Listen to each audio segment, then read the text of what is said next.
And now, your rock station, your morning show. What an excellent day for an exorcism. With Goose, Kelly, and Thick Rick. Sometimes that is better. On the Blitz. Have a great Friday, you mother... Oh, we will. Yep, we will for sure. It's going to be a good Friday. Make sure you're wearing your hoodie or your little fall jacket when you leave. 40 degrees outside right now. Oh, cold. It was colder than I expected when I walked out the door. It's cold. It's like, oh, hello. Although it is going to reach a high of 69 today. In fact, we're going to warm up into the low 70s come the weekend with partly sunny skies. So all in all, a great weekend on the way. Did Nora and the boys make it to Colorado okay? I do not want to talk about that right now. Do. Yes, you do. Why? What happened? I'm heading to Denver to go to the wedding of a very good friend of mine. And when I see her, I'm going to tell her to F off. And I wish she never got married. This trip has been the bane of my existence. Because it literally says on the invitation, it's a casual wedding. It literally says, whatever. We don't care. Okay. It's a laid back. Love it. That's casual. nice. Yeah, it is. Yeah, I like that. So your fiance says, well, I want the boys to be wearing at least something nice. So we had to go and get some clothes. And we went on Wednesday. Took the boys to Kohl's. It's like khakis, nothing crazy. Yeah, just no pajama pants. Right, exactly. And I tried to take a step back as a 16 and a 13-year-old. Let them pick what they want. Okay. They picked the most god-awful combinations. So we talked about it Nora and I talked about it on Thursday. And we're like, we got to do something. So yesterday we go back to Kohl's to kind of exchange some stuff. All right.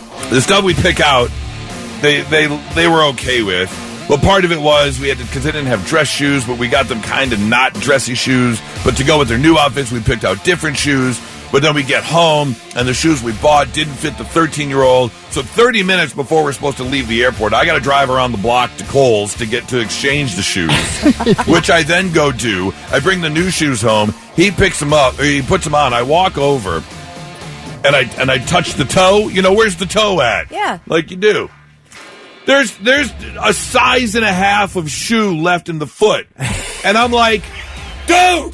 You're wearing clown shoes. I knew. You're 13 years old. You don't wear a size 10. If you're a future NBA player and you're 6'6" at 13 years old, maybe. But I knew you didn't wear a 10. So I'm just frustrated at the whole thing. Yeah. And I kind of said, my voice was, dude, you've got this. I did.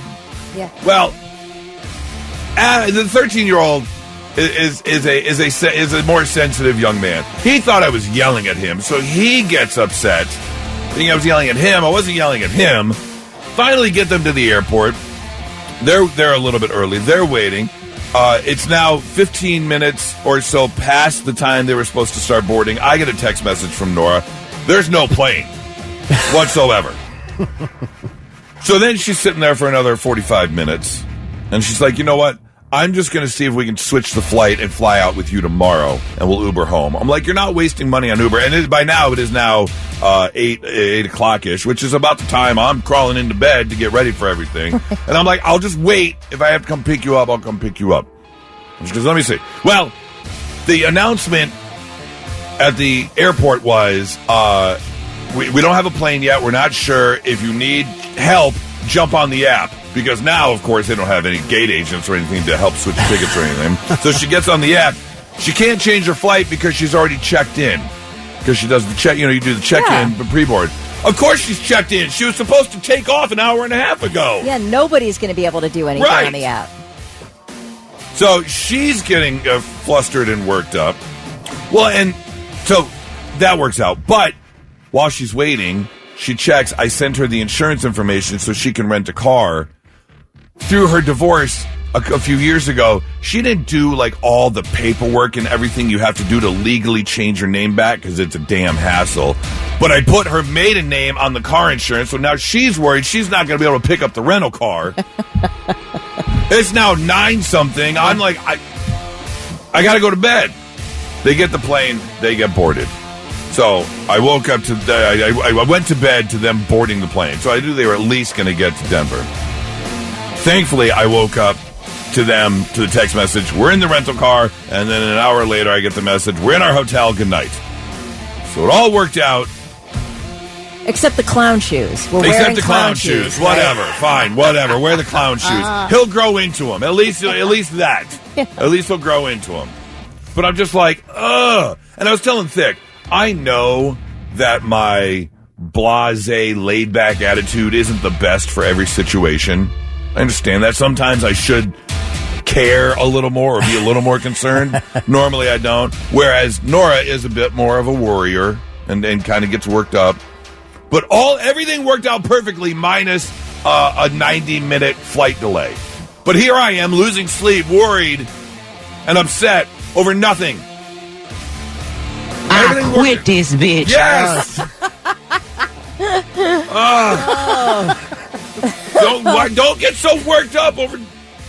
Well, you got pretty worked up over the shoes, I must say. So somebody's getting worked up somewhere. Okay, you're not wrong.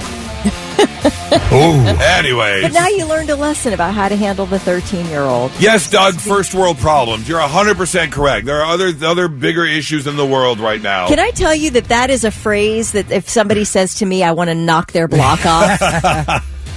He also said you're making a strong argument for birth control. No, there's that. There's that. Anyways, yes, so we'll see what happens tonight when I try and fly out. Oh, no. Oh, Lord. So, Good luck with that. yeah.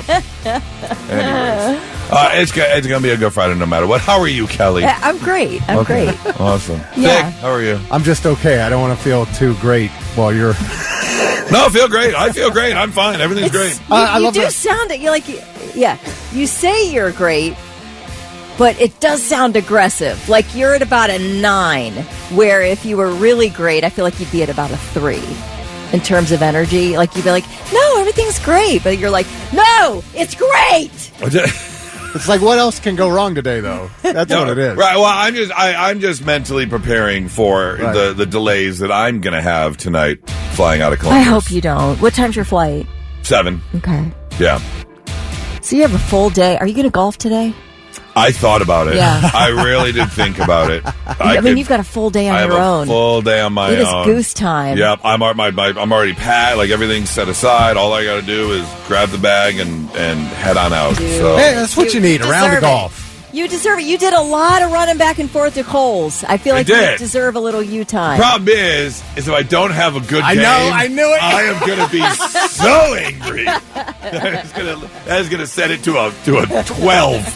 Forget turning it up to 11. It's going to go to a 12 for sure. Coming up here in less than an hour, we've got your tickets for Adam Sandler. If you want to go see that show next Wednesday at Nationwide Arena, we would love to send you. We'll do that at about 6:50. Right now, let's get going with Blitz Morning Trivia. All right. By the way, I'm in a great mood because the Eagles got their ass kicked last night. They did. Love that. That's crazy. Way to go, Giants. All right. $25 up for grabs to water beds and stuff. First one to text in the correct answer will get that. The question is top trending Halloween costumes this year.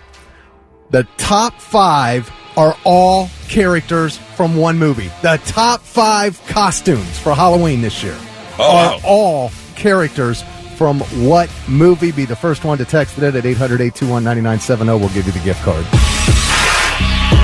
It's going to be a good Friday morning now. I'm all reset and happy. This is perfect. Because I was going to do something to kind of lift my spirits, but now my spirits are even lifted more because for the first time ever, at least since I've been here, very special appearance. Miss Ronnie Hunter, everybody! Hey! What's going on, you guys? How are you? I am good. I'm not tired, surprisingly, but I'm happy to see you. I'm You've only been up too. 22 hours I think at this so. point? Something like that.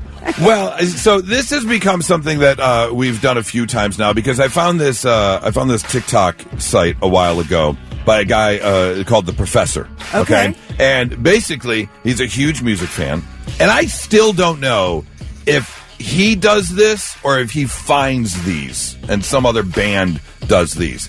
But it's got to be the same band every time, right? I think so. Yeah. I think so. But we've done this a handful of times on the morning show because, as I've shared with pretty much everyone, my all-time favorite genre of music is like 70s funk and soul. Oh, right. I absolutely love funk and soul. And so this guy, the professor, either makes or finds these funk/soul versions of popular rock songs. So every time we find a good one, I'm like, oh, you got to hear this remake. Okay. So we have a new one that I think is probably the best one yet. And we've turned it into a little game. Okay. As in, can you guess what the song is? All right? All right. So Kelly's gotten a couple. We're gonna see how you guys do on this one, okay? Okay. So this is a popular rock song that has been reimagined and refunctified. Although before we do that, do we need the answer for Blitz? Oh, yeah, I can give you that real quick. The question was top 5 Halloween costumes this year are all characters from the same movie. What was the movie? It is K-pop Demon Hunters, of course. I've never seen it, but it's Rumi, Zoe, Mira, Janu, and the baby. Chicken Jockey slid in there at number 6 from Minecraft. Oh, Chicken Jockey. Yeah. Labubu is 7. Oh, a Labubu. Labubu's the number 1 dog costume. Okay. So I woke up to K-pop this morning. I don't know how that happened. It must have rolled on the microphone. I wonder how many kids are going to run up trick-or-treating. How many, like, 11, 12, 13-year-olds who are still out there trick-or-treating are going to run up and go chicken jockey and throw candy at you or something. Yeah. You know it's coming somewhere. Yeah, it's got to be. Haley Hutchins from Reynoldsburg. First one to text in gets the $25 to water beds and stuff. Congratulations. All right, so back to this remake. Jefferson texted in and said it's AI, which would make sense. Okay. That would make total sense That's nowadays. Cool. If you were to type in the song and say, give me a funk version of this song. Okay. So I like that. That makes sense. So this is a popular rock song that has been reimagined in a 70s funk soul version. I want to see if you guys can guess the song. And again, this is probably my favorite one we've played so far. Take a listen to this.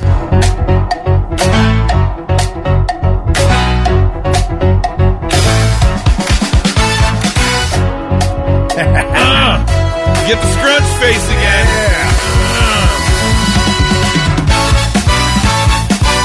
Go.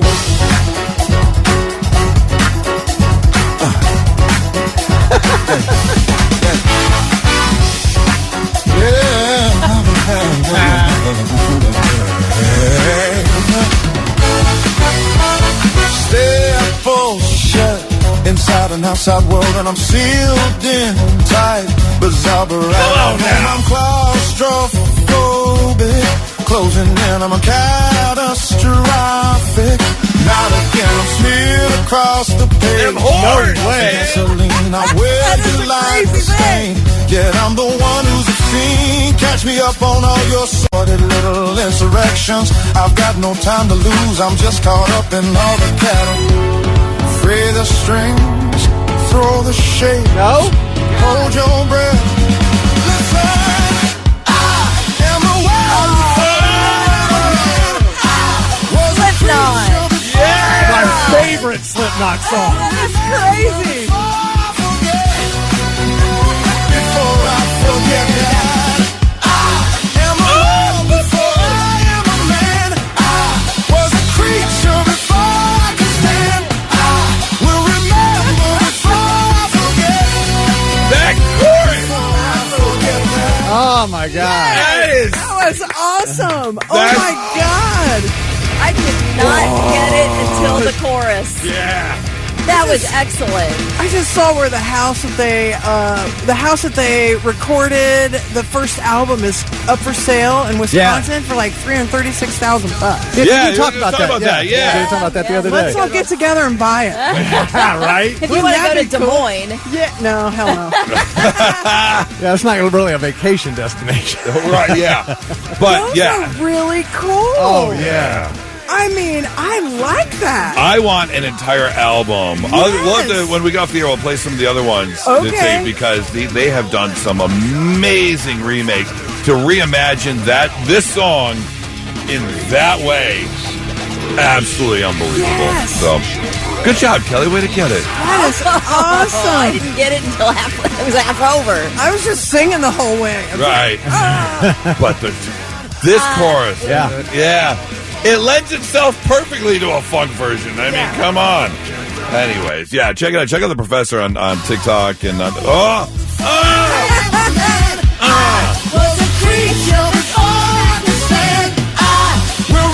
Yes. That's cool. Yeah. I'm so glad you were here for that, Ronnie. That is awesome. I got to hear more of those. Yes, we will definitely get you some. Hey, you talked about the whole AI, just throw things in. Yeah. Have you guys heard the guy's voice that does the Viagra commercials? He also does the TikToks where he goes, "Wake up, you spunky little pancake. This is your day." Have you ever heard that guy's voice? Yes. Yeah. I have heard him on so much stuff. Is that an AI voice? He's got such I a think so, snarky, yes. snarly No, little, I think it is. kind of an FU sort of Yes. attitude and you, everything. You hear it on so many different things. Yes. Yeah, I'm pretty sure it's an AI voice. Okay. It's like the TikTok girl. you He know? has become. He's kind of become my morning affirmations. Like listening to him on TikTok. Yeah. He's got some good pick me up messages Yeah, for sure. I like all the cussing. It's awesome. Well, Ronnie, I'm so glad you got to make a little special appearance. Me Thank you so too. much. Thanks, guys. Now go home and get some sleep. Okay, I will. You out have of a here. safe trip, and you Thank guys you. have a good weekend. You too. I love you. Not so breaking news. The news already broke. We're trying to put it back together. Yeah, let's get to some not so breaking news, including if you enjoy a little bit of the devil's lettuce, then you may have a new way to get your hands on some. Now, one, it's not taking place here in Ohio as of yet. And two, I mean, we've got the recreational stuff anyway. So, I mean, if you want to go pick yourself up some, you can. However, if you're in New York City, things can get fairly busy. Things are although you can find anything you want, might be a bit spread out. And so you may not have time to get to where you want to go. Or maybe you want the really, really good stuff and your dealer just isn't available or is too far away. That is why you need to take a listen to this new commercial on how you can get your hands on the marijuana. My name is Jeff. I run The Coop.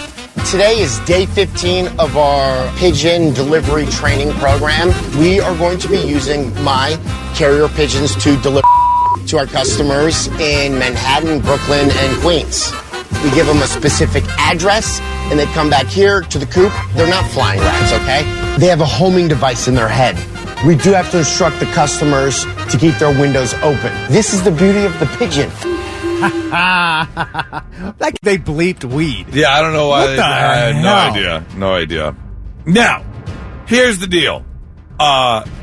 It's not a real commercial. They're not really doing it. That's so disappointing. They are promoting their business, but sadly enough, could you imagine sitting in your little brownstone third Yes. floor walk up in Brooklyn and all of a sudden That's awesome. pigeon flies right there in your windowsill with a tiny little backpack.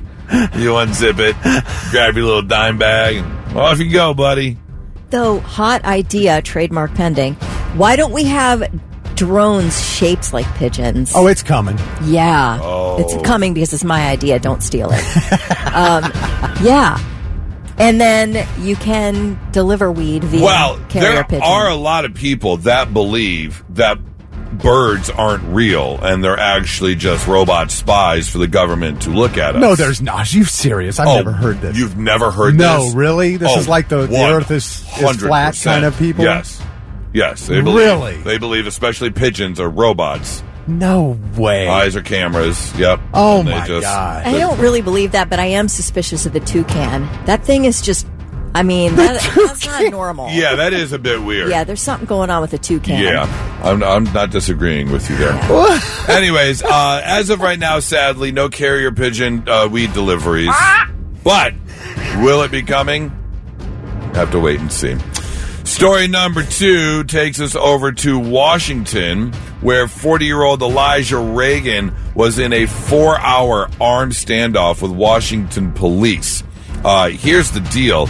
Last Sunday, Mr. Pullman shot some mortars, or used a mortar, I should say, to shoot fireworks into the ceiling of his apartment, setting his apartment building on fire where people had to be evacuated. 8 units were damaged, dozens evacuated. Now, his estranged wife did call the police to inform him that Elijah told her, "Hey, I bombed my apartment and bad people are after me." Oh. Well, after smoking a bit of the methamphetamine, Reagan led police officers on a high-speed chase in his 2012 Kia Sedona before spike strips disabled the vehicle, and then began the standoff because they knew that he had a gun, he had bottle rockets, he had fire logs and lighter fluid all with him. And a grand finale. Yeah, he wanted the big grand finale finish for the fireworks show. 12 mortar shell, yeah. Now, the 4-hour standoff was finally ended safely. Mr. Elijah did surrender after negotiations.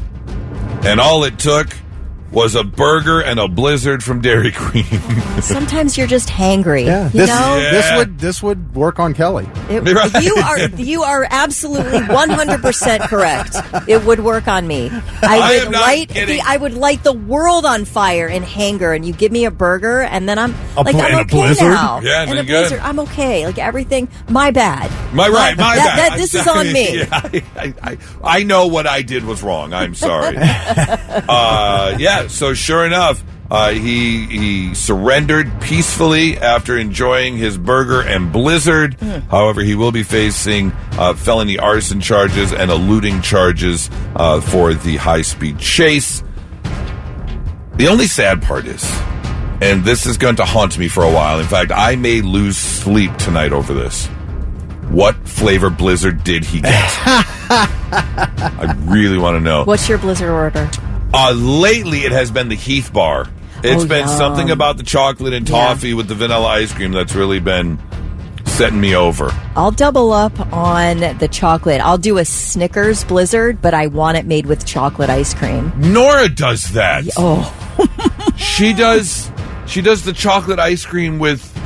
Yeah, one of the chocolate things. Yeah, and I'm like, that's too much. Yeah, it can be too packed with stuff. Like, I don't want to double up on the treats that are inside, but I do want it made with chocolate ice cream. Oh, it's good. Dick, what are you going with? Oreo, just straight up Oreo Blizzard? Okay. Yeah. So Mr. Reagan will be spending some time behind bars. That is your not-so-breaking news. Hey, Adam Sandler's coming to town. He's going to be here next week. In fact, on Wednesday, he's going to be taking over Nationwide Arena, and we want to send you 800-821-9970 if you want to go. We need 2 contestants right now who want to play for tickets. This game is going to be called Adam Sandler Jobs. It's very simple. I'm going to give you a job. You have to tell me what movie that job is from. Oh, I love it. Yeah. Okay. So... if you're an Adam Sandler fan, you got to be an Adam Sandler fan. You got to know Adam Sandler movies, because I'm going to give you the job he did in a movie, and you have to tell me what movie it is. Let's see if we can get 2 contestants. Blitz, hi, who's this? What's poppin'? This is Kyle. Kyle, hey, Kyle. You hang on one second while we find you a competitor. Blitz, hi, who's this? Kevin. Kevin. All right, Kevin and Kyle. All right, very simple. We're going to go back and forth. We are playing Adam Sandler jobs. I'm going to give you a job. You have to tell me what movie Adam Sandler was doing that job in. We'll go back and forth. We'll see who ends up with the most points to get their hands on Adam Sandler tickets. So, Kyle, we start with you. Adam Sandler job. Cover band artist. Wedding singer. That's the correct answer. Yes, absolutely. All right, Kevin. Pro golfer. Happy Gilmore. Happy Gilmore is the correct answer. All right. Those were the easy ones. We're dipping our toe. Kyle, back to you. Wannabe rock star. Wannabe rock star.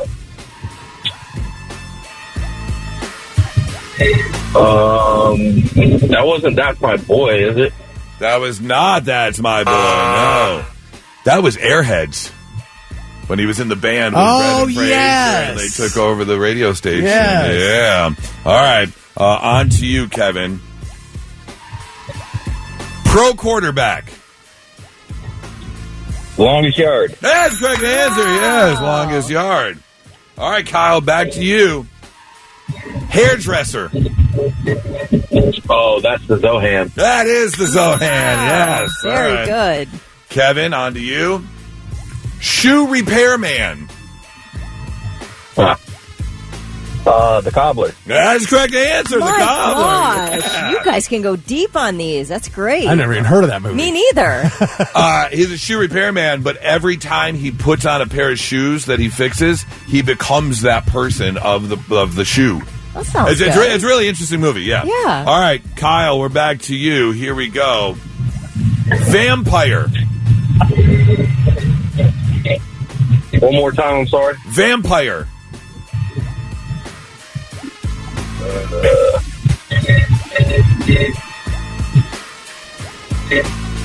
It's not Hubie Halloween. It's not Hubie Halloween, is it? It is not Hubie Halloween. No. He was the voice of Dracula in Hotel Transylvania. Oh. Yeah.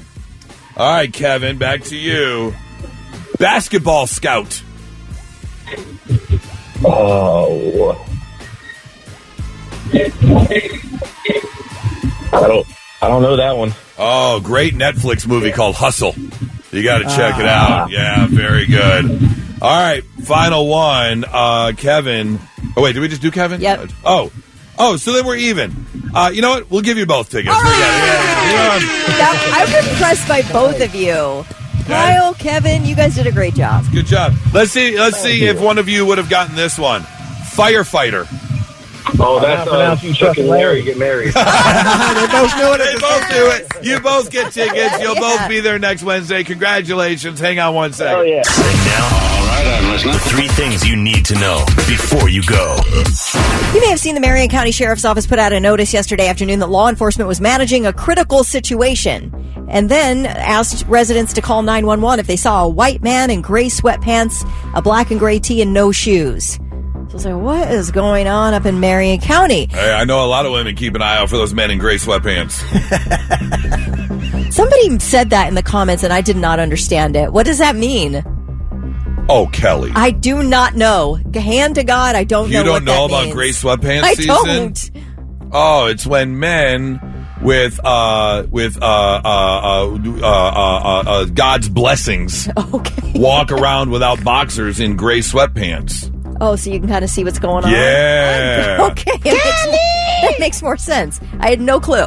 Anyway, turns out... innocent little child. What? It's so cute. And everybody was like laughing. They're doing the laughing response to it. And I'm like, what? How many eggplant emojis were commented? No, I didn't see any, but yeah, I'm sure there were. Turns out the U.S. Marshal Service this was a really serious situation. U.S. Marshals contacted local law enforcement up in Marion County for assistance in arresting a fugitive out of West Virginia wanted for the sexual assault of a child under the age of 12. They were not messing around up there. Investigators conducted a thorough search of a home and some nearby woods, and then were led to another home in the village of Leroux, made megaphone announcements. Can you imagine being there in the neighborhood when they're making the megaphone announcements? And then they conducted a brief tactical advance. Wow. The suspect, Mark Purty, came out of the home, was arrested. He is in jail awaiting extradition. So I'm glad they ended up catching that guy. ICE agents raided a Mexican restaurant in Mount Vernon yesterday afternoon, detained an unknown number of employees. Happened during the lunch hour at Pancho's Tacos. Officials with the Knox County Sheriff's Office were reportedly present during that raid. And a post on Pancho's Tacos Facebook page says the restaurant is currently closed. There are couple hundred comments there if you care to read people's opinions on the whole thing. Well, a beloved figure in college basketball is dead at the age of 106. Sister Jean was the team's chaplain for Loyola Chicago for decades. Of course, we all know her from back in 2018 as the Ramblers made a Cinderella run to the Final Four. So she was a huge spotlight during that tournament. And she prayed with the team before every game, was relentless in her cheering them on. And what a nice, long, great life this woman lived. Sister Jean dead at the age of 106. And those are your three things. You have to say real quick, good luck to Andrew and Emily. We got a text from Jessica, and she said, if you could, can you send good vibes to Andrew and Emily? Emily is being induced this morning. Dun, dun. Boy, we're getting a baby. Blitz Nation getting a baby. Little Blitzy. Get your wallets out. Right now, the odds are 3-2 that Andrew's going to pass out in the room.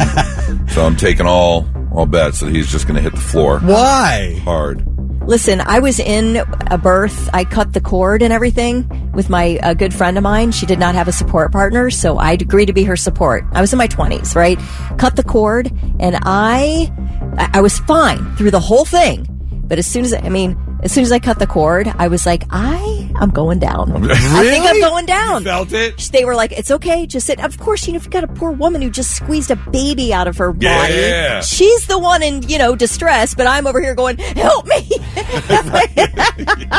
I'm sure there are stories how many times, on nurse has had to stop what they're doing to turn around to take care of help the dad. the partner. Yeah. Yes. You guys got to man up out there, man. It's tough. Sometimes you just can't take the. Some people don't handle that. I know. That type of To stuff me, it wasn't the blood; it was the overwhelming emotion. Which I was heard like, before. I got really dizzy for a second. So yeah, see, it's just it's not being weak; it's just being emotional. Well, good luck, Andrew and Emily. Well, if you're keeping track. And you are paid kind of on the 15th and last day of the month, like a lot of people. You've got 4 paychecks left till Christmas, and that's it. Stop it. That's not true. Yeah, no, that is true. Yeah. Technically, no, 2, and 5. 5. You got one more, because we still get the 15th paycheck. Yeah, 5 paychecks left. So you might start doing some ordering. You're going to see the sales come through, of course. You just had Amazon Prime Days that came through, so you may have ordered a few things. Well, have you been a victim of a porch pirate before, Kelly? Never, but I'm ready. You're ready? Yeah. What do you mean by you're ready? Like, as in... Or guns by the front I was door. going to say, that's what... Oh, yeah. No, not with a gun. Not with a gun. No, but I am practicing like jiu-jitsu moves. Oh, and okay. stuff. Yeah. You ready to chase them down? I mean, what I think are jiu-jitsu moves. I don't know. I've never taken a class. Oh, okay. But yeah, I'm working on it. You've read the yellow book, Jiu-Jitsu for Dummies? No, never. Okay. It's just what I imagine jiu-jitsu is. Gotcha. I'm just going all ham on someone. Yeah. Tasmanian devil. Yes. She's got walkout music and everything. Mm-hmm. When you think that you got what you got, give it up, cause you're so dumb. That's what she's going to say to the porch pirate for trying to take her baggage. Give it up, cause you're so dumb. Porch pirate thing, you ever been attacked? One time, one package. What'd they get? I got my son a poster, a Shinedown poster. And they for took the Christmas. poster. And, it's in one of the long tubes. Yeah. They thought maybe it was something a bit more than just a regular what could be in a tube? Can you imagine? I mean, how disappointed are you when you open it up and go, well, this isn't, I can't do anything with this. Well, here's just a little heads up as we enter the ordering scene. Make sure you grab your packages as quickly as possible and get them inside the house, or call a neighbor to get the package off your porch. Because according to new research, last year, Americans lost an estimated $15.7 billion. Oh, my gosh. 241 million packages stolen. That's insane to me. Yeah. 241 million in 1 year. That's 660,000 a day. $65 per package was the average. About 85% of them are under $100. But still, it's still frustrating. It's still inconvenient. And it's just like, Ugh. Okay, here's an idea, and I'm telling you it will help. And that is if you have an extra like $12, $15 to get a fake doorbell cam. They sell them everywhere, and they'll have like an LED light that comes on, and you don't have to pay, $100 some for the cam. You don't have to pay for monthly service for video. It's just a fake thing you can buy off Amazon. That's a great and it's a deterrent. idea. Yeah, that's a really good idea.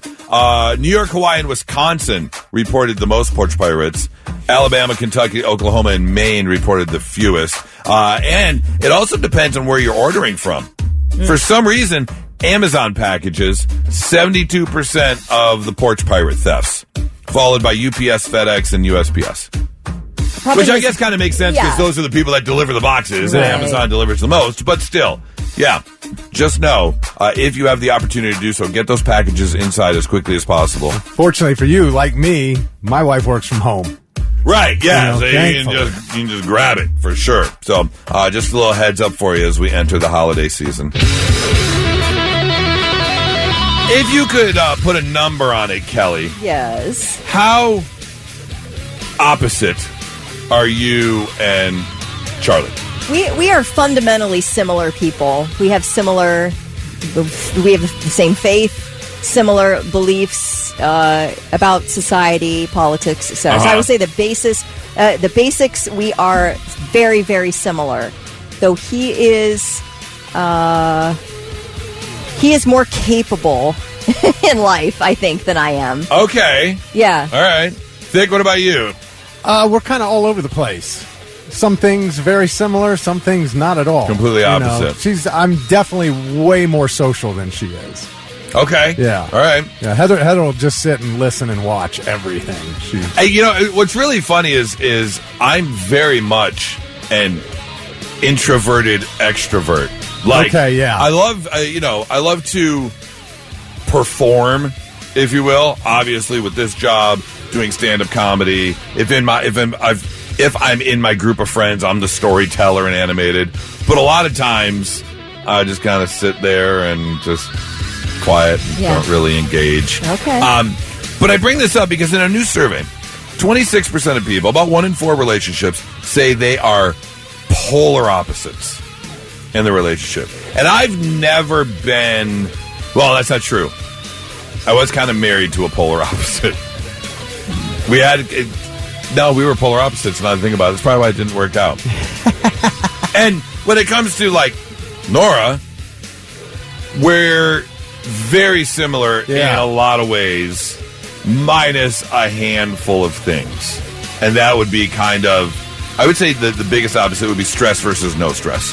Because she tends to run a little bit on the anxiety level, where I don't. I would say that's the big one. So for the most part, I don't know if I would say that we're opposites. We're actually very much similar. 73% of people do believe that opposites attract. Would you tend to agree with that? I do think that what attracted me, some of the things that attracted me to Charlie was that he is strong where I'm weak, and that is in a lot of areas. But he's got some strength of character, strength of physical, and strength of being able to handle things that I'm not great at. So I do think in that case I am the opposite part of me was very attracted toward that. Right. Yeah. Because he can handle this stuff. Take control. Yeah, that I don't have to worry about.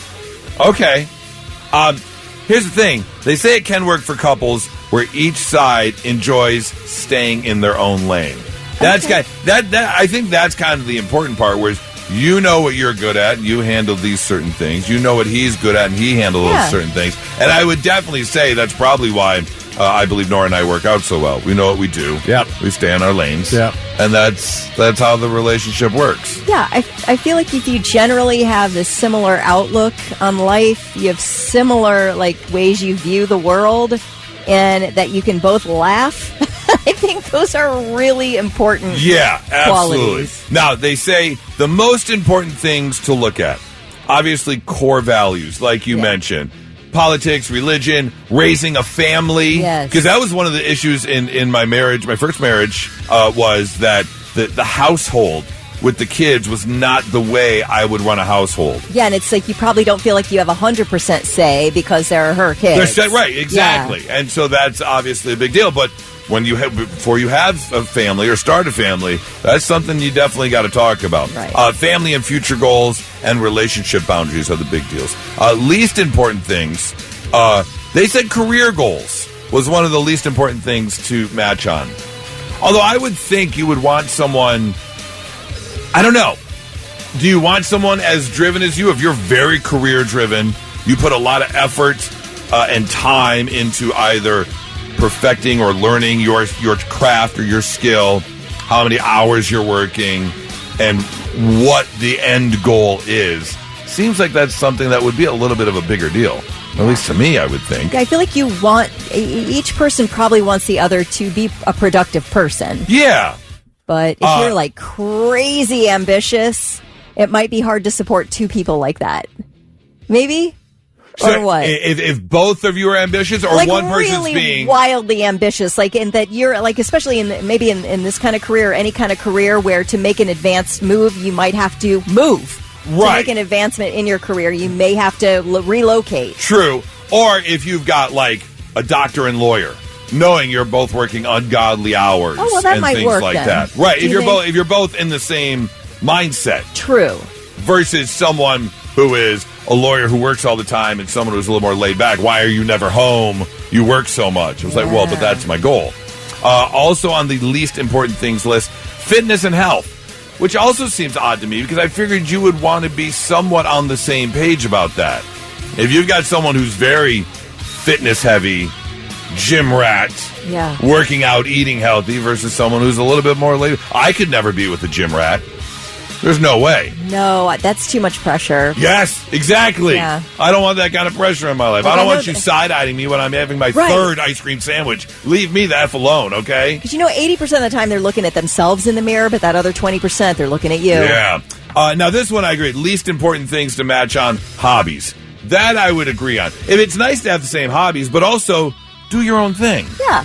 Yeah. Like if you want to go out and spend some time fishing or golfing or whatever the case may be, then go ahead and do it. Yeah. So I like a little variation in hobbies. I think that's nice. It brings something to the table for conversation. Yes, absolutely. Exactly. So keep a close eye. Just know that studies show opposites do attract. Make sure they understand they're playing somebody different tonight. They're playing the Buckeyes. They're playing the Ohio State Buckeyes. And now, it's Football Friday with Buckeye Hall of Fame legend Jeff Logan on the Morning Blitz. Every time I hear somebody say, you guys are doing great or anything like that, I just feel like we're getting set up. That's just the way that I look at it as a coach, because I just feel like it's our job as coaches and leaders to make sure guys understand that, we say ignore the noise. You've heard that before. Usually they're talking about adversity. I'm using it right now with our guys, because all of a sudden, everyone thinks, you're the number one team in the country and you've done all these things. We haven't done anything yet. We haven't accomplished a thing. And it's just easy nowadays because of the media, because of their phones, because of everything that comes with it. You can start reading your press clippings and you can start feeling pretty good about yourself. And then all of a sudden, you get knocked out and you don't realize it. So we cannot let that happen. Well, here we go. Another weekend of football. Mr. Logan, how are you, sir? I'm doing great. Nick Saban called that rat poison, by the way. Do you remember that? Oh, the noise? Yeah, the noise. Rat poison. Coming from the media and everybody else, it's just rat poison.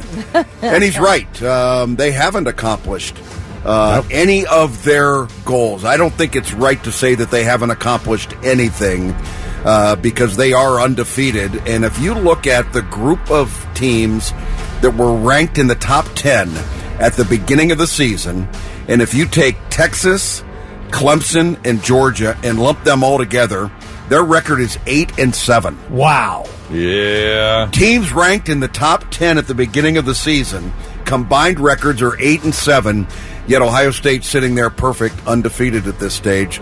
And so you got to appreciate what's happened. I will say, all in all, and obviously we're here to talk about OSU and college football, but football as a whole, including the NFL, it has been a pretty crazy year this year, minus two things.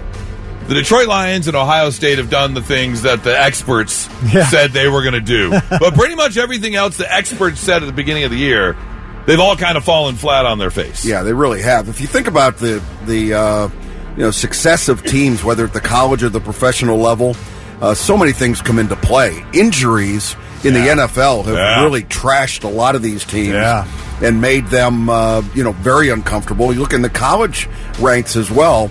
Guys, 60% of the starting quarterbacks in college football at the FBS level, all right, day one, at the beginning of this season, 60% of those quarterbacks were transfers. 60% of the starting quarterbacks were transfers. And I think it's not necessarily that it's going to get worse, but I think that is going to play such a huge part in college football now. No doubt. I mean, it is going that between that and NIL, the college has changed forever. College football has changed forever. Well, college football has what I would call unrestricted free agency because they do have that transfer portal window. Yeah. Mm-hmm. There used to be 2 of them. Starting this year now, there will just be 1, and it will be in January. And you can't put a franchise tag on a college player. No, you cannot. And you can't lock a guy down for 2 or 3 years. It used to be that, well, at least you're protected in college because once you have the guy there, he has to remain with you for 3 years before he can go to the NFL. Right. All right. Now, it's 1 year. He can go anywhere. Not to the NFL, but he can at least go anywhere if he's not happy. And it used to be if they transferred, they had to sit out a year. Yes. And you couldn't transfer in the conference. Right. And get a scholarship. Could they, with these NIL deals, can they do an NIL 3-year contract that makes sure the player stays? Yes, they're trying to create contractual obligations for these players to hold them in place. Okay, as they should. Based on the no question about that. Yeah, but this is brand new territory for everybody, and that's why every football team has hired now a general manager. All right, I feel like we're ahead of the curve at Ohio State. No question about it. I think we've done a great job with respect to that. We've embraced it. We're promoting it. We're developing it. We're keeping it close. Another interesting ruling or a change in college football that just came out yesterday.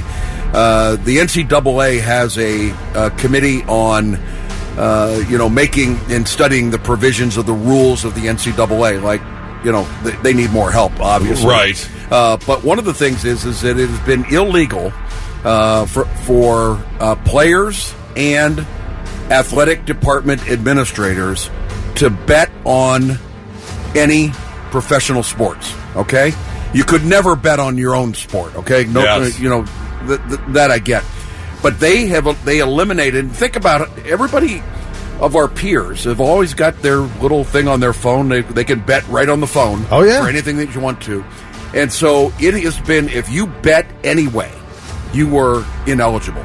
Anything. Now that they have made the recommendation that they allow that betting for the college athletes and college administrators because they feel like the peer pressure is so great, all right, that everybody else is doing it, betting on professional sports, that those that want to do it and those that might have a gambling problem will go underground and basically not be able to get help if they need it. Right. So now they want to bring it to the forefront and make it legal. It's kind of like having, marijuana stores. We're gonna make it available, but we're gonna monitor it. We're gonna do all these things. So you still won't be able to bet on college athletics. Okay, but you will have the ability to bet that the Browns are going to lose again, which is always a good bet. Yeah, right? it's always a good bet. Yeah, right. But you can bet on professional sports. All right. Yeah. What do you think about that? College athletes. Every kid they go to school with. Yeah. Can bet. Yeah. But they're not allowed to. Right. If they don't allow them to do this, I feel with how widespread it is, you're going to end up with so many kids getting suspended. Right.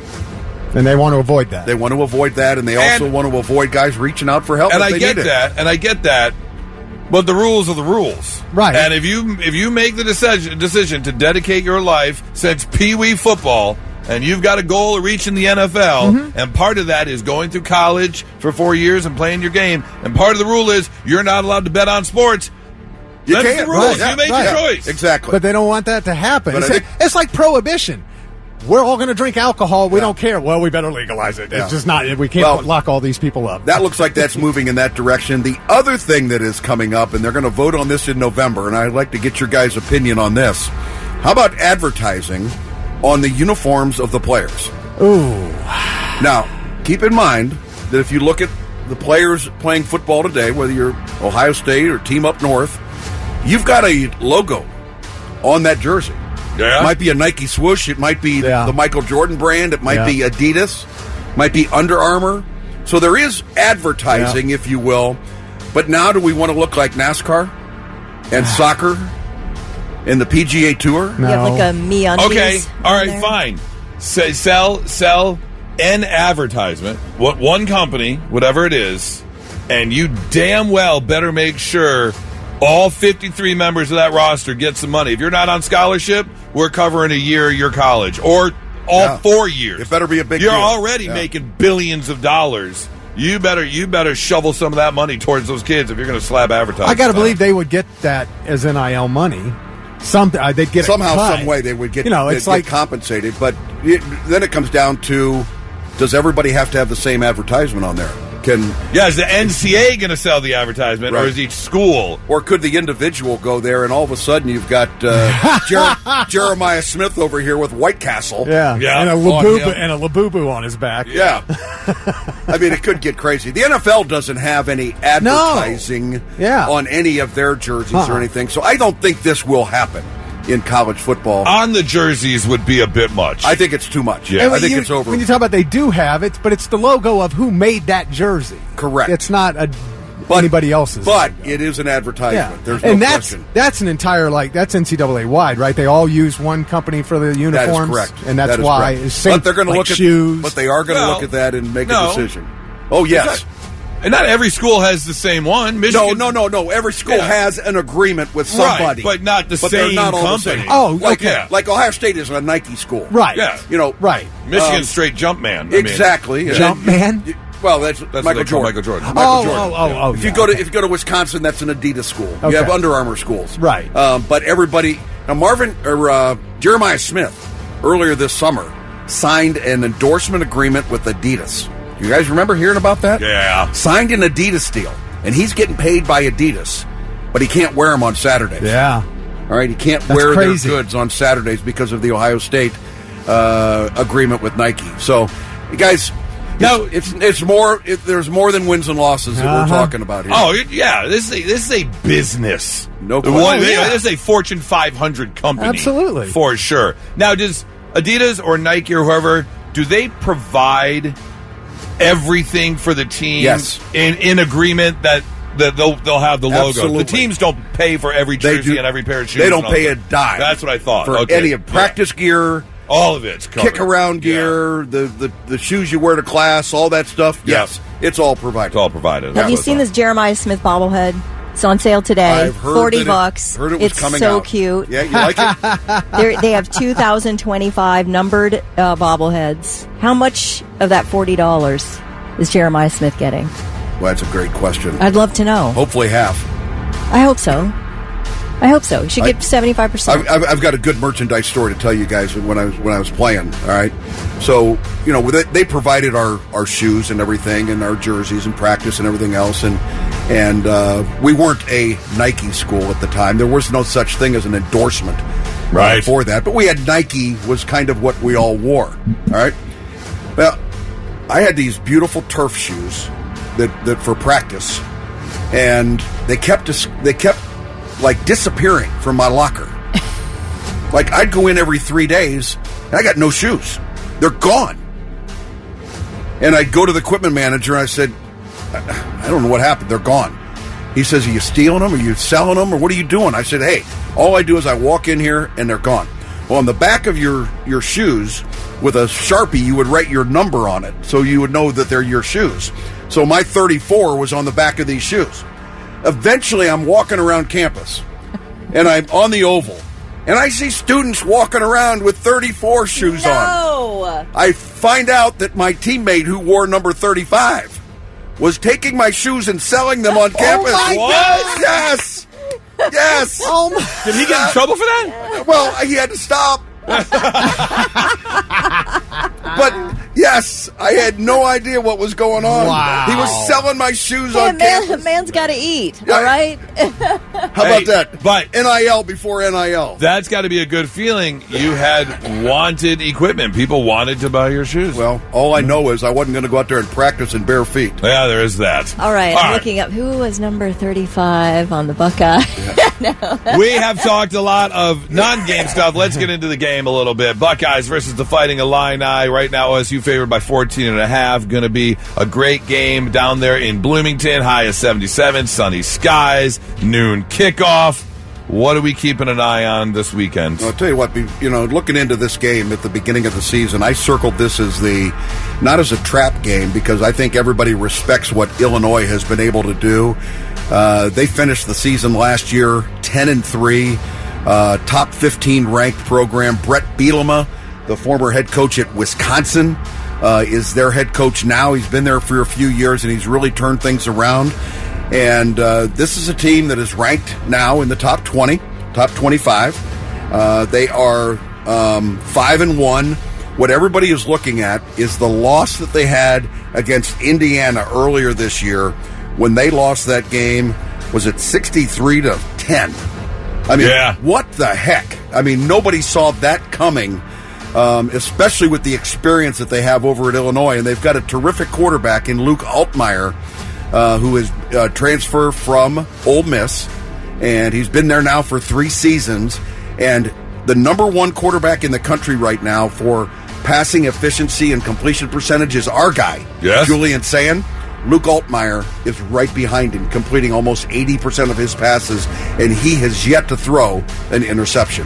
Now, you're talking about that loss to Indiana, which I think was a bit shock. Yeah, 62-10. I mean, that was a big kind of shocker. However, how important is it for this week's game plan? This is what Ryan Day had to say. It's not who they are. I can't quite explain that game. I know Nebraska had the same thing that happened last year and then came in and played us all the way to the fourth quarter. So throw that film out. Don't even barely look at it, because to me, that's not who we're playing. Whatever it was in that game, it's an outlier. I think it says a lot about them to rebound the way they did, get a win against USC, and then go play the way they did last week. You know, we all know that going through a tough loss can bring a bunch of people together. I think they've done that, and so we know we're going to get their best shot here on Saturday. But the last 3 games, the quarterback has lit them up. Their Illinois. defense, yes. Yeah. They are not very good on defense. They are not. They have really struggled. You know, they've given up 63. They gave up 32 in a win, and they gave up 27 in a win. So the ability for Ohio State to put up points certainly should be there. The real challenge comes down to our terrific defense. Can they continue to do what they've done? Nobody has scored yet double digits against the Ohio State Buckeyes defense. Isn't that amazing? Yes. That is a crazy kind of stat for sure. In college football the way it is today? Yep. No doubt about it. Who is, I kind of ask this every week, but going to this game, ranked opponent on the road, who might be, obviously, probably Sand's going to continue to do what he does. Who's the one player we should keep an eye on who might have a breakout game this week? I think what Ohio State has to do is they have to establish the running game and build more confidence there. So the focus has got to be on Bo Jackson, the freshman, the true freshman running back. They've got to get better and more consistent at running the football. And I think that's one of the things they're going to want to try and accomplish on the road. You got to take what the defense gives you. Yep. And my feeling is that they're going to try and take away the deep ball because of what we did a week ago, throwing the ball and taking the top off the defense. If they do that, that should open up the ability to be able to run the ball. Okay. I think it's going to be a good one for a noon kickoff for sure. Yeah. Jeff, do you notice a difference in Ryan Day this season? I just see a calm about him and confidence, and I got to believe that winning that championship is the reason. Yeah, a lot of that is off his back, and I think you will see that the Ryan Day that you see today is going to continue to be that way until we get to that month of November. Got a couple weeks. Enough said? Yeah, absolutely. I think we're going to see elite football at Ohio State for a while, and we need to enjoy it while we can. Well, count your blessings, guys, because when you look around the country and I tell you that record of those teams that were ranked in the top 10 and where they are today, You could be a Texas fan, or you could be a, pick your poison. Clemson, those teams, suck right now. And we have found a way to be able to win and do it in a very convincing manner. So, how do we do in our predictions, by the way? Well, let's see. The final score was 42-3. OSU won. And that means taking the top spot. Don't say with it. a difference of 7 points. Was Kelly Quinn. Yes! No! Finally! And Thick Rick. Oh. Because Kelly had it 42-10. She was off by 7. I had it 49-3. I was off by 7. Yeah, but she gave her pick first, so she gets the win. Okay, that's how we break ties. have never done that. That's how we break ties. I mean, that sounds fair. Kelly and I each got a point. All right, so Kelly, 14.5-point favorite. Yes. The Buckeyes on the road. The one thing in Champaign-Urbana, game is at 11 a.m. their time. All right, it's always just windier than all get out whenever you play in Champaign-Urbana. So maybe throwing the ball will be a little bit more difficult. Your thoughts on this game? Oh, well, my thoughts on this game. I hate Brett Bielema, so I think he is a crybaby. I cannot wait to see him throw some fits, especially in the media. We are taking this big time. Will he eat Big Macs in between quarters? Oh, maybe. Wow. I mean, is he the largest man you've ever seen? He is the babiest man I've ever seen. Recruiting. He does whine a lot, doesn't he? He's such a whiner. Oh, my gosh, shut up. So, yeah, I do think the Buckeyes are going to take this game big time over the Fighting Illini. Is that right? Yeah. 45-10. Wow. I like it. All right. I got the Buckeyes 34. Because that's a great number. And 7 points on the other side. 34-7. We keep it under double digits once again. All right. I'm really mad at myself. We started. I don't know why I said Bloomington. They were playing in Bloomington. It came out of my mouth for some reason. I thought that was Indiana. Yeah, no, it is. Yeah. And I'm even more mad at myself because I spent 6 months doing morning radio in Champaign, Illinois. My second worst experience ever. You had a 6-month sentence. I did. Yes. I had a 6-month sentence there.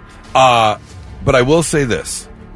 If the Illinois-Indiana game turned out differently than it did, my pick would not be what it is right now. I can tell you that much. Agreed.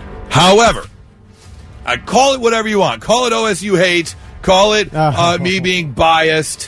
Whatever you want. I am this close because there's been a lot of upsets this year.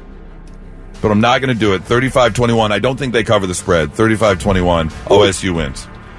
All right. Here's the thing Illinois hasn't done. Played a team like this. And I'm specifically talking about this offensive line and this defensive line. They've never seen anything like it, and they will on Saturday, and they will lose to the Buckeyes 45-13. All right. Man, sounds you're good. really Price is Right in me. You're probably riding on my coattails from last weekend. You're hot. You're hot.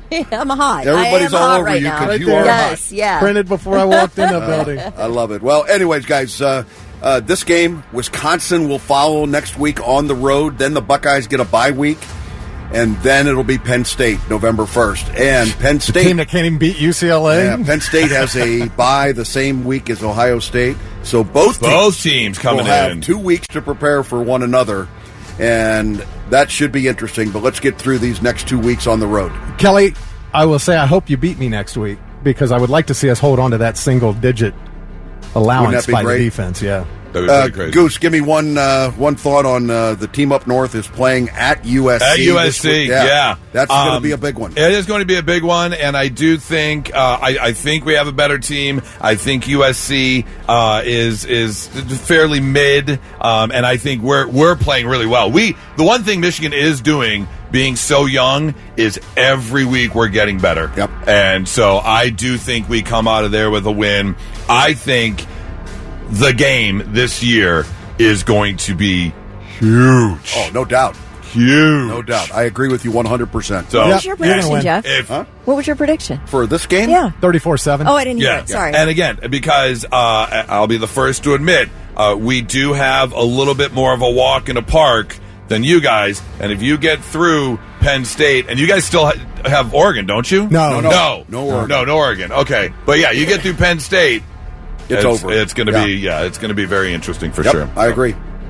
Great to be All with right, you well, guys. thank you so much, Jeff. We appreciate you coming in every single Friday, and we will find out what happens tomorrow, noon. Ohio State versus the Fighting Illini. And now, all right, I'm listening. The 3 things you need to know before you go. Columbus police continue to search for the person who stopped their car in the middle of 270 on the north side Wednesday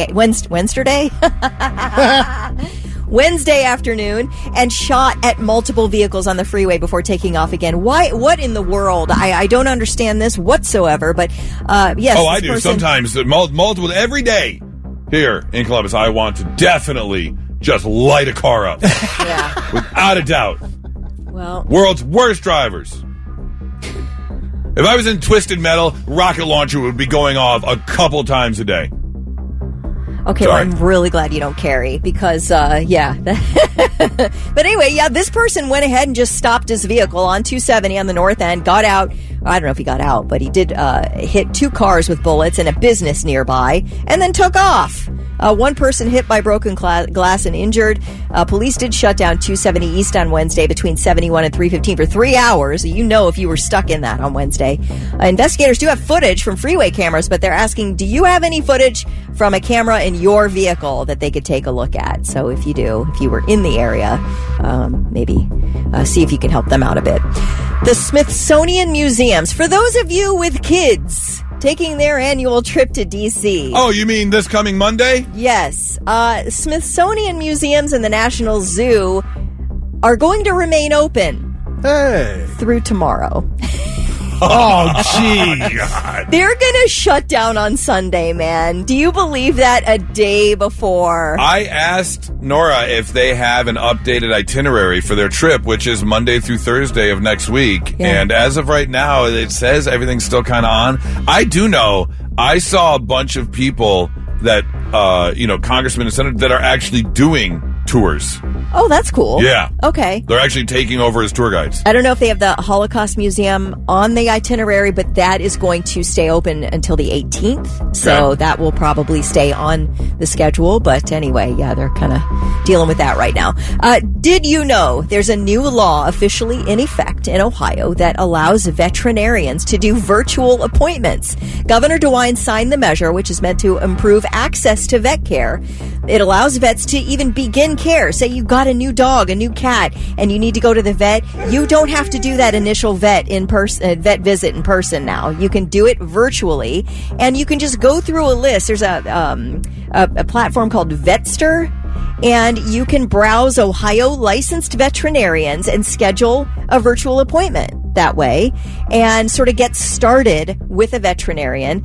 You can also do other appointments even if you're already, set up with a vet. Telehealth can, it's obviously not a solution for emergencies like broken bones, bleeding, difficulty breathing, but if you have like some just straightforward concerns like skin irritation on your pet, some mild digestive upset, behavior questions, they'll even do post-op appointments virtually. And that way they can prescribe you what you need and you don't have to, I don't know if I don't think either of you have been to the vet lately, but sometimes there's quite a wait. I mean, they're just stacked with patients. And if you can get in there virtually and get the medication you need, especially for some kind of chronic situation, it's kind of a nice option. This makes sense. I mean, we as people have been doing this with our doctors since COVID. Yes. That's true. That's makes right. sense. Yep, it does make sense. So anyway, that is an option for you if you're looking for something like that. Those are your 3 things.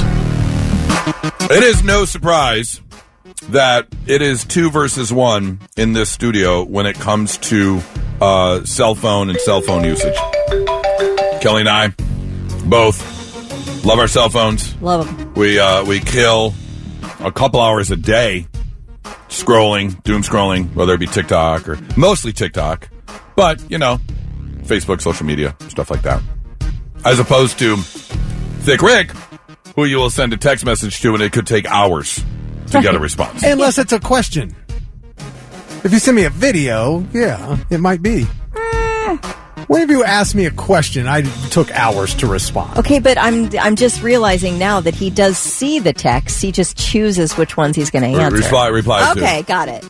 Well, yeah. If we send wait a minute. We send had this you a video because I didn't have TikTok before. True. And you would send me these TikTok videos, and and I finally gave in and True. installed I'm just TikTok. saying, you openly admit you have sat here and gone, I don't understand. People are so addicted to their phone. Oh, I understand it. I just You're I not don't the want, one. No, I want to throw my phone in the lake. Right. I don't want to be addicted to my phone. So, how to break your phone addiction. They have released 5 new tips on how to do so. And I would love to see, Thick, if you do any of these.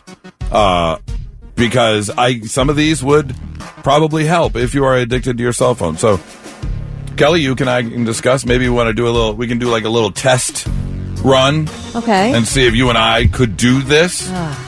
I don't want to. That's the thing. Me the first neither. step Exactly. is- Admitting you have a problem. Admitting you have a problem. I don't admit it. Right. Or at least I admit it and I don't want to stop. Exactly. Can I just tell you real quick? Yesterday, I clicked on a fishing reel on YouTube.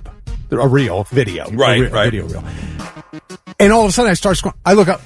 A half an hour had gone by. I'm like, what the hell am I doing? Yeah. Because I watched, I don't know, 20 in a row. 90-second videos. Yeah. Oh, God. How great did that feel? Oh, so I looked up and went, good. oh, jeez, it was ridiculous.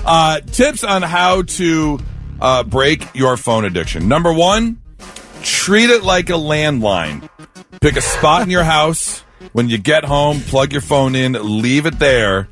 That way you're not carrying it around with you. You're not looking at it every few minutes. Turn the ringer on, so if the phone rings, you walk over. If a text message goes off, you walk over and you handle it right there in that one spot, like the old phone in our house that was just in one spot.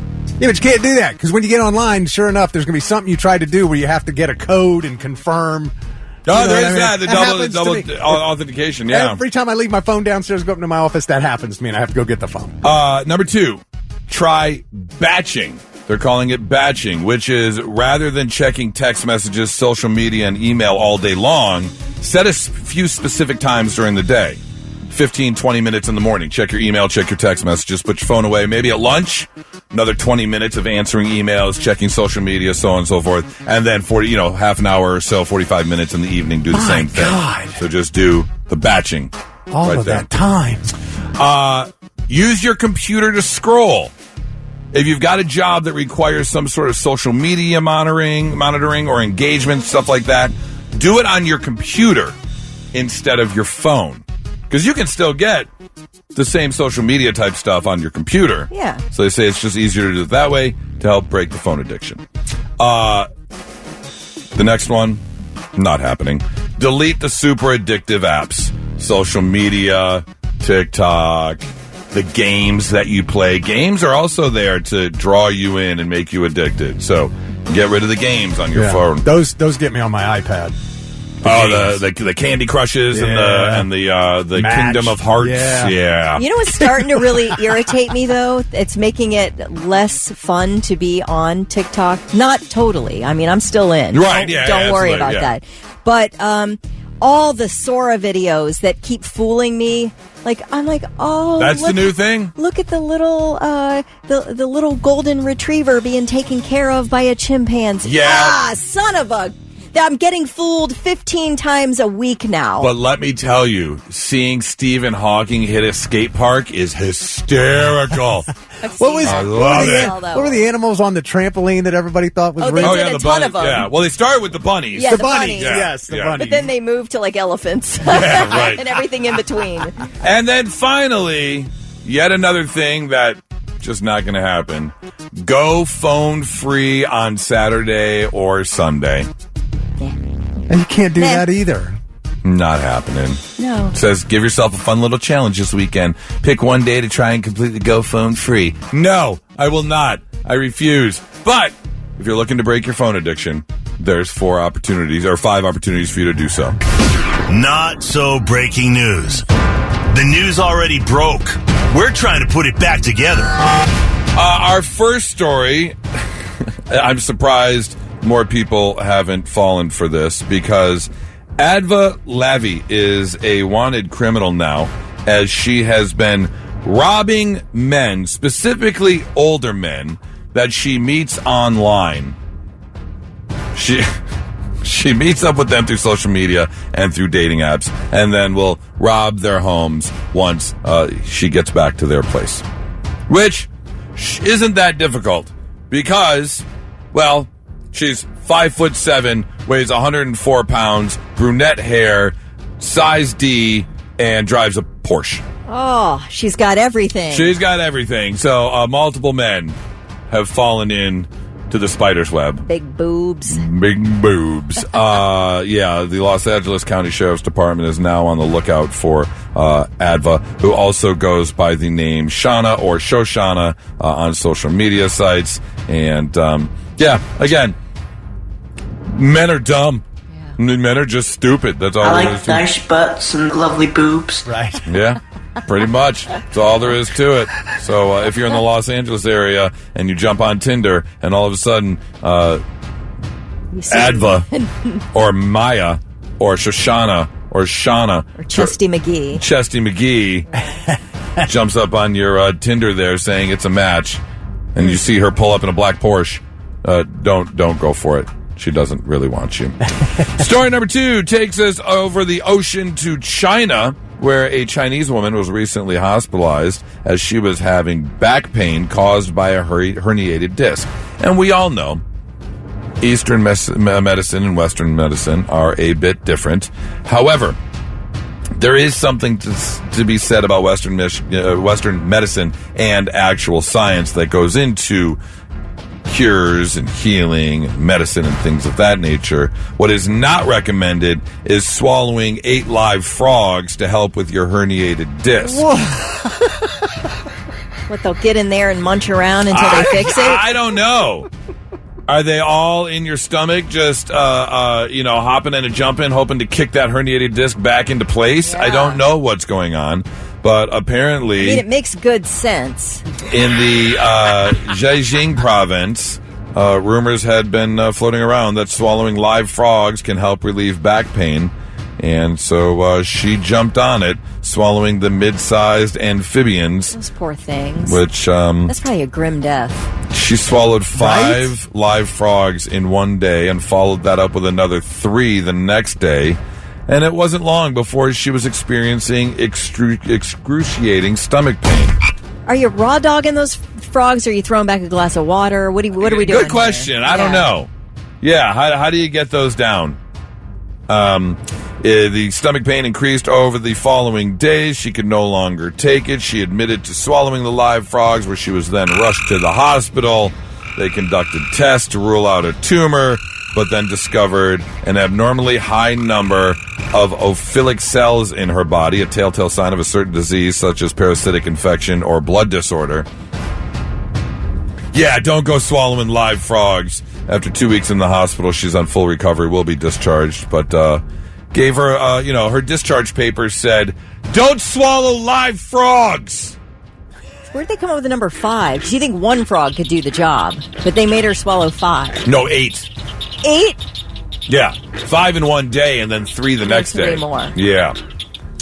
So, go see your doctor. Do your job, frogs. Go see your doctor for a herniated disc. That's your not-so-breaking news. So on Wednesday, I found out that when trick-or-treat time comes, Thick gets dressed up and has no problem making little kids poop their pants as they come up to his house. Little jump-out scare action. However, he does reward them with a full-size candy bar. Nice. Man, getting those full-size candy bars was always like a special treat. Reese Cups, Kit Kats, and just good old Hershey chocolate bars. Nice. That's very kind of. Do you ever switch it up, or is that? Yeah, sometimes, every now and then. But I usually have at least 2 of those 3. But maybe you move up to a king size Snickers anytime. I thought about going to king size. Oh wow! Man, those Mr. Chandelier money bags over there. Those king, I save all year for this. Those king size Reese Cups are phenomenal. No, wait. Because you talk about how the chocolate to peanut butter ratio. Yeah. And it is more like that when you talk about like the Christmas trees and the bunny rabbits. I see what you're saying. Right. That king size has that ratio. Okay. All right. Well, here's the deal. It is rare to find, at least I never grew up in an area where you got full-size candy bars at all. But there are places where you are more likely to get a full-size candy bars. And that would be if you were to visit a neighborhood in a higher tax bracket. Upper Arlington, South Lane Avenue, everybody. So here's the deal. I never did this, but I have heard of people doing this. And that would be when it comes time to trick or treat, you jump in the car, you drive a few miles, and you go to another neighborhood. And maybe you go to a neighborhood that happens to be in the upper tax bracket. Now, I have heard both sides of the argument, and I'm very curious as to where you stand on this. Because some people say, no, that is not allowed. You get dressed, you walk out of your house, you walk around your neighborhood, you trick or treat, you get your candy, you go home. Other people are like, sure, why not? So, Kelly, how do you feel about neighborhood hopping when it comes to trick-or-treating? I don't care about it. I mean, usually, most neighborhoods are like, we know we're getting like apartment kids because apartment kids don't have anywhere to trick-or-treat, so they've got to go somewhere. Yeah. Condo kids, people who don't really have a traditional neighborhood to trick-or-treat in, come on in.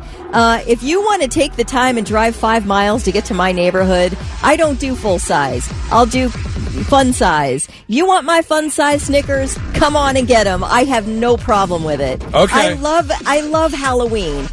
Kids being dressed up. Even adults will come to the door dressed up. At least when I lived in Westerville, they did. And it was a blast. It's like everybody's having fun. So everyone's invited. That's how I feel. Okay. 800-821-9970. I would especially like to hear from someone who is against neighborhood hopping. Do you have an issue? Oh, I've seen like HOAs in certain neighborhoods. You read about it where they'll be like, no outside kids, only our neighborhood kids. Yeah, no outside kids. Your HOA has no bearing on what I do, and you have no law to stop me from going to a neighborhood. That is very true. Yeah, and how would they know? I don't think they would. Without a bit of profiling, how would they know that you don't live there? If it's a small neighborhood, maybe they're like, I don't recognize you. 800-821-9970. Are you against neighborhood hopping, or do you go neighborhood hopping? And why do you go neighborhood hopping? Blitz, hi, who's this? Good morning, Tristan. Tristan, are you against neighborhood hopping? Not really, but kind of to an extent. The only thing that really gets me now is the traffic. But as a kid, that was the best. Mom would drop us off at the end of the busiest street and park on the other side, and then we would just run down that street zigzagging, get in the car, and go to the next busy street. Oh, okay. All right, I see. So you're looking for the street that is busy with people, the most porch lights on, and then you will actually drive a couple streets over to find the busiest streets possible. Yeah. Okay. All right. I can see that. I mean, I guess that's the strategic way to get the most candy possible, for sure. Tristan, I appreciate it. Let's see. Matt says, we really only have one neighborhood that participates in trick-or-treating, so every year all the kids go to that neighborhood, because the other neighborhoods aren't even doing trick-or-treating, really.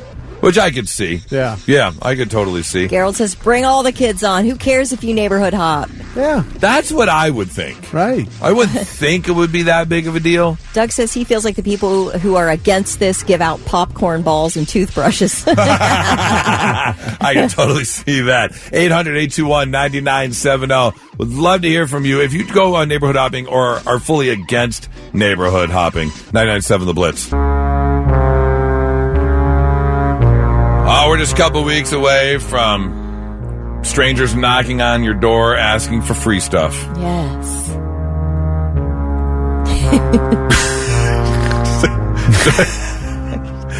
I'm thinking about how much I don't like handing out candy. No? You don't like little cute little dressed up kids coming to the door? That is my bah humbug. Okay. Is trick-or-treating. I'll admit it. It does tie you to the front door for 2 hours. It does. It's a pain in the ass, but then when you start scaring the crap out of them, it makes it all worth it. If I can make a kid cry, then I'm in. Yeah. Oh. Yeah, then I would do it. But it brought up a conversation about neighborhood hopping. Do you go to the areas? Are you gonna take a trip over to the deep depths of Upper Arlington to see if you can get some more of those full-size candy bars. My neighborhood is so spread apart because everybody's got multiple acres. Like, nobody does trick-or-treat in the area that I live in, so they have to go somewhere else. And that we did get a good handful of messages about that, talking about neighborhood hopping. Like, look, I live in a rural area. Yeah. And when you get to one house every 14 minutes by foot, right. then You can't what's cover the a lot of point? ground. Yeah. Right. Well, when I was in elementary school, I lived in a neighborhood in Hilliard, and we went to Upper Arlington. You did? You went neighborhood hopping. Whitney texted in and said exactly, growing up, we always had to go neighborhood because we lived in the country and the houses were too far apart to trick-or-treat. Right, yes. Could totally see that. Yes. Brian, my nieces and nephew live in a rural community. They don't have any trick-or-treating, so come on, they come by my hood, for sure. Sherry says, why don't people stop finding stuff to bitch about? It's supposed to be a fun night of dressing up. Sherry's had it with you people. Here's the other thing, too, she said. Big kids, little kids, it's all good. Yeah. So do you have a problem if you've got someone who walks up with a full beard going trick-or-treat? I have no problem with that whatsoever. It is just a fun night. I don't care if you have a costume, and I don't care how old you are. Literally. I was just about to ask you, Goose, about the boys, because you got, a 16 and a 13. Are they done, or is, Adam going to go at 13? Or Adam loves Halloween. Yeah. He will definitely go. If he's going to get his hands on some free candy, he's going. I do know that last year, Brendan did go with some friends. But do you know what they did last year? They went trick-or-treating, but they went to get the candy, they went caroling. There were funny. 5 of them that went out As Christmas carolers. and they went out and they I love that. and they sang at the door. I love that. A double portion for you. If he's going to go out this year, I don't know. I have a feeling, just looking at him personality-wise, I think he's kind of over it. But I'm not 100% certain. We'll see. Blitz, hi, who's this? This is JC. JC, do you neighborhood hop? Are you okay with neighborhood hop, or are you against it altogether? See, when I was growing up, I grew up in Crystal Lake, so we had Medway and Park Lane next to us, so hopping was constant. Yeah, constant. Okay. So you guys were always going. Oh yeah, you crossed the barrier, you were into Park Lane. You went a half mile, you were into Medway. Right. Okay. All right. Well, I appreciate the call, JC. I hope you have a great one, man. Blitz, hi, who's this? Hey, this is Ron. Ron, for or against neighborhood hopping? Well, I really don't care, but I mean, it's the type of thing where I'm kind of I got a bad story about a neighborhood hopping situation when, the kids are more brazen. You know what I'm saying? They're going into a neighborhood that's not theirs. So, they're more likely to be a little bit, I'll take 4 or 5 or whatever, because what's going to happen? I'm not going to ever come back to this guy's house. It's like how you treat a rental. Right. Yeah. Right, yeah. Exactly. I can see and that. The trick is, by the way, you go to the houses, in the nice neighborhoods, when there's about a half hour left and they're trying to dump all their candy. And they get ready, they're done. They're getting ready to shut down for the night. So but you do, take the chance of them already being out of the candy and turning their porch light off. That's the only problem. So, that's where you see where they're slow. Which neighborhoods are a little bit slower in the nice neighborhoods. Do they have? I appreciate the call, man. Thank you so very much. Are there any set hours around here? Oh yeah, that's a 2-hour window. And yeah, 6 to 8 per neighborhood. Yeah, you have to look up your particular suburb. They do have because we never had hours up in the suburbs of Detroit and stuff. Listen, it's not always on Halloween night either. You could be the day before or 2 days before. No, we are now. Hilliard is now Halloween. Most of the places around here are. But yeah, when I was growing up, it was always the night before, which was called Beggar's Night. Oh, God, that's so funny because up in Detroit, we had Devil's Night the night before Halloween where everything got burned down and broken into. Yeah, that's every night, though, in Detroit, isn't it? No. Okay, sorry.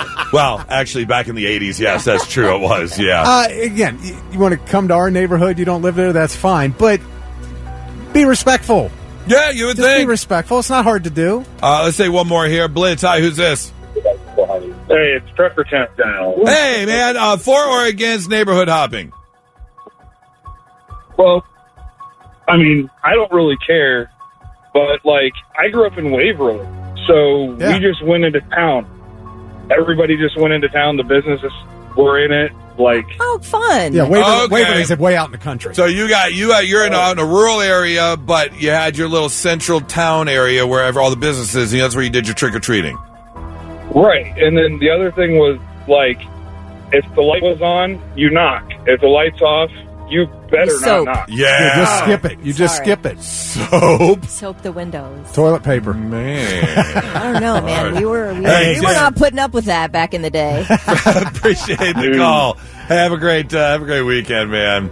800-821-9970. Still haven't heard anyone like completely against it, which I guess is a good sign. And now, the 3 things you need to know before you go. Well, after all this time, the city of Powell finally has its own tornado sirens. They're not working yet, but they're there. They've been installed at Seldom Seen Park and at Arbor Ridge Park, and a third will be installed on Home Road, and all of them should be operational in the next month. Residents previously had to rely on hearing other city sirens, and I guess just checking their weather apps. Matlock series regular David Del Rio, he plays the character Billy Martinez. He has been basically walked off the stage for an investigation. Well, he's been investigated for sexually assaulting a fellow series regular. Her name's Leah Lewis. This incident reportedly happened in Leah Lewis's trailer. She reported it immediately. The show's producers and the studio then took action right away, and the same day they escorted Del Rio off the Paramount lot, fired him from the show. Whoops. So, yeah, this is pretty crazy. They did continue filming after Del Rio's firing. Matlock is set to go on a pre-planned hiatus next week, which is a good thing because they need to rework all the scripts that this guy was in. So anyway, that's what's going on there. The M&M's, there's something called the M&M's Halloween Rescue Squad. I saw the headline for this story. All right, it's interesting. I didn't know. It is available in Columbus, by the way, but the company Mars is offering free M&M's if your candy bowl runs empty during Trick or Treat. They'll bring you free M&M's as long as you have GoPuff delivery service, which is available in the city of Columbus. It's available in Dublin as well. But you can go on the Halloween Rescue Squad website and request a treat refill starting at 5 p.m. Eastern on October 31st. Now, you're screwed if your trick-or-treat is not on October 31st, which many, Because we did just find out. We did get a text message. Columbus is the 30th. So is Hilliard. Hilliard is as well. Yeah. They're doing the 30th. I forgot. They don't like to mess with Friday night high school football. Oh, my God. Yeah. I guess that's... I mean, you think about it. There's so much football. There's football everywhere on Friday night. Right. So anyway, again, you have to pay $3.95 to get the delivery. The M&Ms are free, but you got to tip your driver. So just buy extra M&Ms at the store. All right. That's my hot tip. Or when you run out, shut your light off. It's real simple. Yeah, there's that. You might be in for a soaping. Okay. All right. Those are your 3 things. I don't know. This isn't some like amazing radio content or anything. It's just a little mind blowing to me. Mainly because I've never had one. I don't think ever. Maybe in like a fruit bowl of some sort. But even then, I think I kind of flick it to the side because they have just announced the America's favorite fruit. And America's favorite fruit is the mango. No way. Yeah. No, it's not. This is what they're determining it. They're determining it by searches. What you can do with mango, where can you buy mango, when's the best time to buy a mango. And far and away, almost double the searches of any other fruit. Mango comes out on top. Really? Average monthly searches, 728,563 searches for mangoes. Where to buy them? Where's the best place to get them? What's the best season? How to prepare a mango? What can you do with a mango? Apparently, we are now obsessed with mangoes. The next one on the list, bananas, at 377,000. So, yeah, double the amount of any other fruit search. Okay. I still don't think it's the favorite. I just think that's how, everybody knows what a banana is and how to eat a banana and what to do with a banana. You don't have to search it. Okay, so you're saying the people, but double the amount of any other. Maybe that it's trending. Well, it absolutely is trending. So everybody's searching it. It's probably something came out of TikTok. Yeah, mangoes have become very popular. You find them in smoothies a lot now. You put them in your acai bowls. You know, all that kind of stuff. But yeah, banana's next on the list. Banana, orange, strawberry, pomegranate is even in there, which I find strange. Peach, cherry, blueberry. I mean, if you're a mango fan, Kelly... It's very healthy. Kelly said she loves a good mango. I mean, it is great for, tons of fiber, antioxidants, great for immunity, digestion, eye and skin health, Wasn't mango the name of that Chris Kattan character on SNL where he played the little mango boy? He was almost like a monkey, but not quite. He would kneel down and eat food very sloppily. Was it mango? Something along those lines. Anyways, so let's see. Mike says homemade mango brandy is awesome. Okay. Oh, okay. This I get. Will text in. This kind of makes sense. Mango habanero salsa. I have seen that at a few places. So that would kind of make sense. Maybe not just biting into a mango, but what you're doing with the mango as a flavor enhancer. Okay. Might make it the most popular. I could see that. Yeah. So head out and enjoy your mangoes if you want. Now, let's see if we can learn you something. Sit up and pay attention. Yeah, let's learn you some stuff on a Friday morning, send you into the weekend just a little bit smarter than you were when you woke up today. Like, did you know, when the A&E network launched in 1984, it came on after Nickelodeon signed off at night. Like, on the same channel. Oh, okay. It just switched from Nickelodeon to A&E. That's funny. Yeah, before it got its own station. A lot of people know this. That was arts and entertainment, right?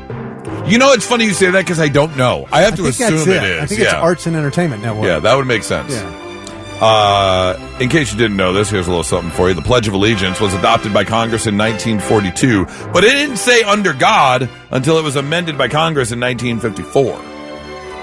Is that recent? Yeah. Really? Yeah. Amtrak started in 1971. This is a crazy piece of information that I did not know. Amtrak started in 1971 and has lost money all 54 years it has been in existence. How? I mean, how do you are you still in existence? Because it survives mainly on a $1 billion government subsidy. F them.